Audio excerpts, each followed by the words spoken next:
Shotbox behind the scenes, and we are here with. Hi. So tell us a little bit about yourself. Yeah, so my name's Saad. I go by the stage name Darabu. That's also my surname. I've been playing since the past 5 years. Okay, awesome. So you're apparently starting us off tonight, right? Yeah. So are you excited? Are you hyped? I am excited. It's a challenge for me because my typical genre that I play is melodic techno, and that is usually a peak time genre. So I am very, very used to playing during the peak time. So for me to open in itself, that in itself is already a challenge. And then to add to it, there's space motion coming. Yeah. And I've been a fan of the guys since I've started listening to music, electronic music. So what are you going to start us off with? Like what kind of mood are you setting with?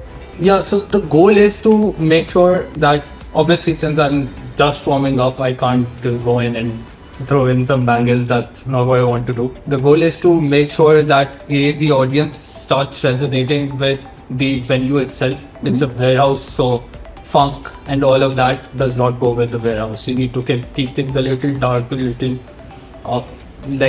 you guys saw that setup. You can see it's a very, very overwhelming setup. So you need to make sure that the music also resonates with that vibe. You need to make sure that the music in itself is also a little overwhelming for the audience right from the start.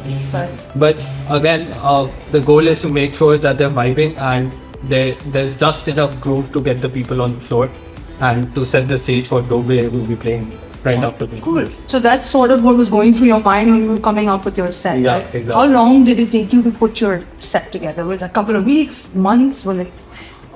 Thing is that as a DJ, you're always listening to music. Like that's the goal. If you start listening to music just before an event, you won't be able to listen to enough music to actually curate a good playlist.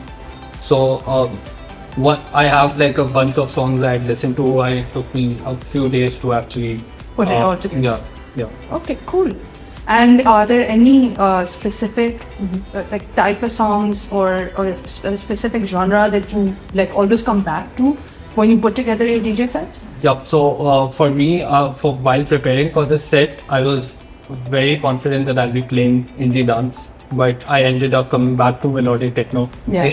Because again, this is the genre I resonate with the most. Right. And even though it's usually considered to be a peak time genre, but since I listen to it so much, I think I have enough music to actually warm up the crowd with the same genre. So. Do you think the crowd is ready for the different types of genres in the field that you're in?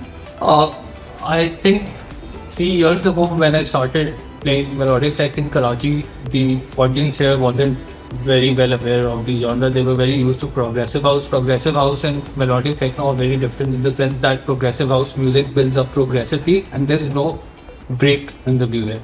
With melodic techno, there are major breaks, and breaks essentially means that the crowd, there will be at least a second or two with no music whatsoever. So that means that you're breaking the flow of the crowd intentionally. Right. And when you do that, it's always a risk because when that music comes back in and the people don't resonate with it, that's like exactly. But when they do, it's like a whole other feeling, Exactly, right? right. So have you had any moments like that? So I think the most memorable set for me ever was back in 2021. I was playing for this event called Hunzaverse. It was in Hunza. Yeah, we heard of it. Yeah. So the setup in itself was amazing. Being in between those mountains was very amazing. Yeah. And the opposite. So thing is that over there I was supposed to play the third set, which was after sunrise, and I had prepared after sunset, and I had prepared a very mellow, groovy set for that. But the other artists, they wanted to go right after sunset, and I let that be. Yeah. So I ended up playing a very, very heavy peak time set. So over there, for me personally, it was a huge achievement because I had already prepared a set. I knew exactly what I was going to play, but when I went out to the decks, I knew now is not the time to play the music I prepared for. So over there, I just improvised my entire set, and I personally think that was my best performance ever. And it worked because people were raving about that. Exactly, they went crazy. Okay, so let's talk a little bit about Shotbox. How did you get involved?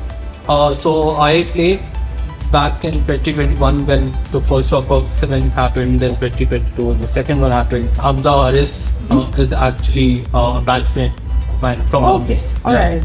We were in the same batch, we used to live on the same floor. Yeah, alright. Yeah. So you started together. Yeah, so we were super close. Yeah, we actually started DJing together. That's awesome. Yeah. Okay. So that's how you got involved. And then have you played the last one that happened? No. I haven't played in the last. This is your first. Yeah. Okay, cool. So this is very exciting. Very exciting, yeah. Very exciting. Well, good luck to you, and we're really excited to see what you got cooking, and let's hope that the crowd gives you back what you give them. Absolutely. Right. Absolutely. So thank you so much for doing this for us, and we'll see you on the decks. Absolutely lovely. Great, Tommy. Thank you.